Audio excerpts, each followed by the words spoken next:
ماہ رمضان چند معمولات میں آپ حضرات کے سامنے پیش کرنے کی سعادت حاصل کرتا ہوں۔ اگر یہ معمولات ہم اختیار کریں تو انشاءاللہ بے شمار برکات ہمیں نصیب ہو جائیں گی۔ پہلی بات، بلا شرعی عذر کے کوئی روزہ قضا نہیں ہونا چاہیے۔ نماز کو اس کے وقت پر ادا کرنا ہے، اور اللہ نے اگر زکوٰۃ فرض کر دی ہے تو زکوٰۃ کی ادائیگی کرنے میں بخل سے کام نہیں لینا ہے، بلکہ وقت پر زکوٰۃ کی ادائیگی کرنی ہے۔ اور اللہ رب العالمین نے وسیع مال عطا فرمایا ہے تو صدقہ فطرانہ بھی خوش دلی کے ساتھ اچھے انداز میں پیش کرنا ہے۔ اور یہ قرآن مجید فرقان حمید کا مہینہ بھی ہے، نزول قرآن کا مہینہ۔ ہر مسلمان کم از کم ایک مرتبہ اس مہینے میں پورا قرآن مجید پڑھنے کی سعادت حاصل کرے، اور زیادہ ہو جائے تو سبحان اللہ۔ لیکن یہ معمول بنا لیجئے، اس کا پابند اپنے آپ کو کر لیجئے کہ مجھے اس مہینے میں کم از کم ایک مرتبہ پورا قرآن مجید فرقان حمید پڑھنا ہے۔ یہ درود پاک کا مہینہ بھی ہے۔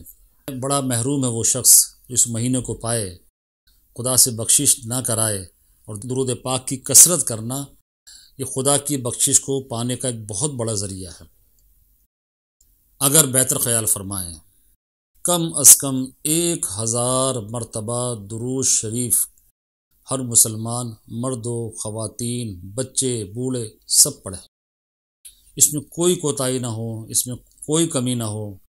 درود شریف پڑھنے سے اللہ کی عبادت میں دل لگے گا، درود شریف پڑھنے سے قلب میں نور پیدا ہوگا، اور درود شریف پڑھنے سے حضور سید عالم صلی اللہ علیہ وسلم کی شفاعت نصیب ہوگی۔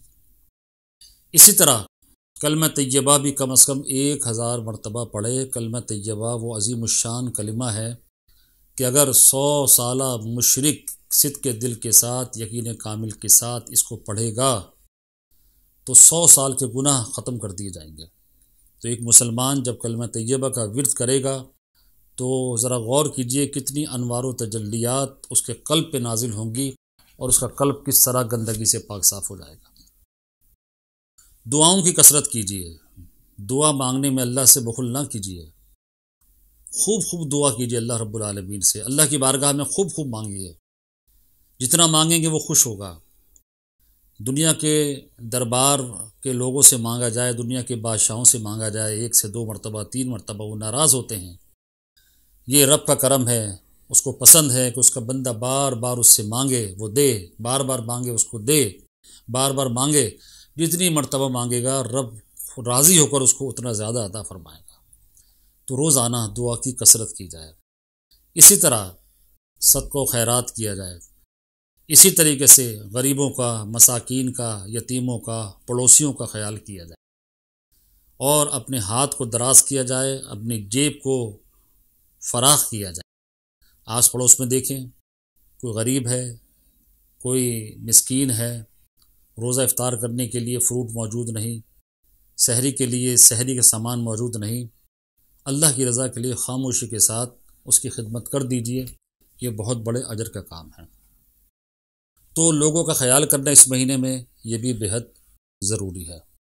تو یہ چند باتیں میں نے آپ حضرات کے سامنے پیش کی ہیں، کوشش کریں کہ ان پر ہمارا عمل ہو جائے، غیبت نہ ہو، چغلی نہ ہو، بد نگاہی نہ ہو، اور تکبر نہ ہو، کسی کو حقیر نہ جانے، بلکہ ہر وقت انسان خود اپنے آپ کو خدا کی بارگاہ میں عاجز اور مسکین بنا کر پیش کرے کہ اس روئے زمین پر اگر کوئی سب سے گناہ گار شخص ہے تو وہ میں ہی ہوں۔ جب اس طرح عجز و انکساری کا اظہار خدا کی بارگاہ میں کرے گا، اللہ رب العالمین اسے بلندی سے مالا مال فرما دے گا۔ تو یہ ہمیں کوشش کرنی ہے گناہوں سے اپنے آپ کو بچائیں۔ روزے کے اوقات کو صرف پاس کرنے کے لیے ڈرامے دیکھنا، فلمیں دیکھنا اور کھیل کود میں مصروف ہو جانا یہ غیر مناسب بات ہے۔ تو ہمیں ان چیزوں سے اپنے آپ کو بچا کر رکھنا ہے۔ بعض گھروں میں روزے کے وقت، افطار کے وقت ٹی وی چل جاتے ہیں، سحری کے وقت ٹی وی چل جاتے ہیں، اس میں میوزک بھی چلتا ہے، اس میں گانے بھی آتے ہیں، اس میں بے پردہ خواتین بھی آتی ہیں۔ تو میرا مشورہ یہ ہے کہ اپنے گھروں کو اس ٹی وی سے پاک رکھیں، بالخصوص رمضان شریف کے مہینے میں اپنے گھر کے ٹی وی کو بند ہی کر دیجئے اور خود ذاتی طور سے اللہ رب العالمین کی عبادت میں اپنے آپ کو مصروف کر دیجئے، اپنے بچوں کو مصروف کر دیجئے۔ انشاءاللہ تعالی جب مصروف کر دیں گے تو ان کو بھی عبادت کی عادت پڑ جائے گی۔ آخر میں ایک بات میں اور عرض کرتا چلوں آپ سے کہ آپ زکوٰۃ دیں، آپ فطرانہ ادا کریں، تو جہاں اپنے رشتہ داروں کو یاد کریں، آس پڑوس کے غریبوں کو یاد کریں، وہیں دینی مدارس کا خیال ضرور کیجیے۔ دینی مدارس یہ بنیاد ہے اور اسلام کی ترویج و اشاعت اسی کے ذریعے ممکن ہے۔ تو دینی مدارس میں اپنے عطیات ضرور پہنچائیے، چاہے وہ زکوٰۃ کی صورت میں ہوں، چاہے فطرانے کی صورت میں ہوں، چاہے صدقات کی صورت میں ہوں، چاہے عطیات کی صورت میں ہوں۔ الحمدللہ رہبر اسلامی فاؤنڈیشن کے زیر اہتمام بھی بے شمار دینی مدارس میں دینی تعلیم کا سلسلہ جاری و ساری ہے۔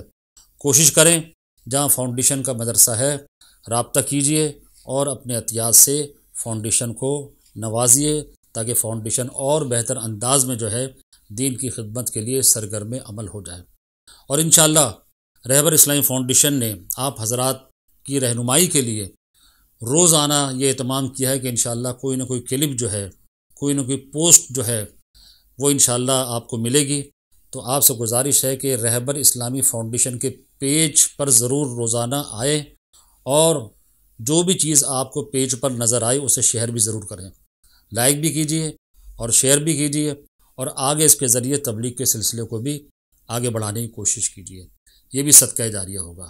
اللہ رب العالمین ہم سب کو عمل کی توفیق نصیب فرمائے اور ہم سب سے دائمی طور سے راضی ہو جائے، اور وبائیں بلائیں یہ سب اس کو دفع فرما دے اللہ۔ آمین بجاہ النبی الامین صلی اللہ علیہ وسلم۔